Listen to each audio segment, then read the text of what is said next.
Good morning, જય માતાજી ગાય. તો જો સવારમાં ઉઠ્યા એટલે આખું ઘર આવું તબાહી મચાવેલું પડ્યું હતું, પણ આપણે તૈયાર થઈ અને આવી ગયા નીચે અને પહેલાં પી લઈએ ચા, કારણ કે ચા વગર તો ચાલશે નહીં.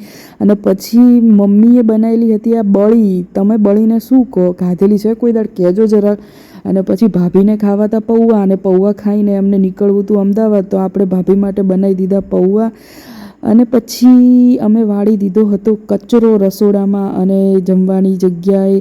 અને આ એમના પપ્પાથી રીસાઈ ગયા હતા, તો આ રીસાયેલા રમકડાને હવે કોઈક મનાવો બાપા. અને પછી ઉપર આવ્યા સાફ સફાઈ કરવા માટે, અને હું તો ધડાધડ ફુગ્ગા એક પછી એક ફોડી નાખ્યા. અને પછી કરવા લાગ્યા થોડી ઘણી સાફ સફાઈ, કારણ કે આખું ઘર એવી રીતે પડ્યું હતું. તો બધી સાફ સફાઈ કરી, બધું ભર્યું, ફૂલ અલગ ભર્યા અને ઘર એકદમ ચકાચક કર્યું. તો જુઓ હવે કેવું સરસ મજાનું ક્લીન ઘર કરી નાખ્યું છે. અને પછી અમારા શ્રીયુબેન તો નીકળતા હતા અમદાવાદ જવા માટે, તો ભાભી ભાઈ અને શ્રીયુ નીકળ્યા અમદાવાદ જવા.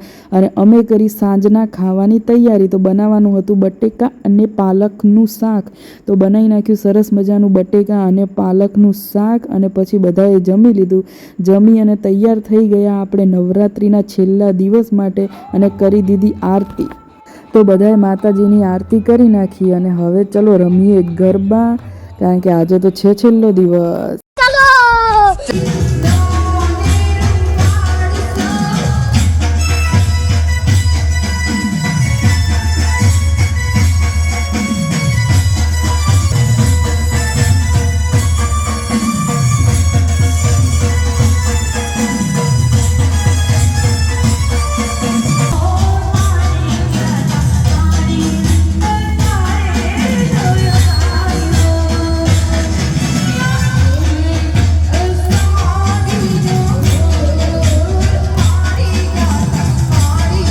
ગરબા ગાઈ અને આપણી જોડે આવી ગયા હતા ફાફડા અને કઢી. તો આ બંને જણા તો જુઓ વાતો કરતાં કરતાં ખાય છે, પણ આપણે જઈએ હવે ઊંઘવા. જય માતાજી, બાય બાય.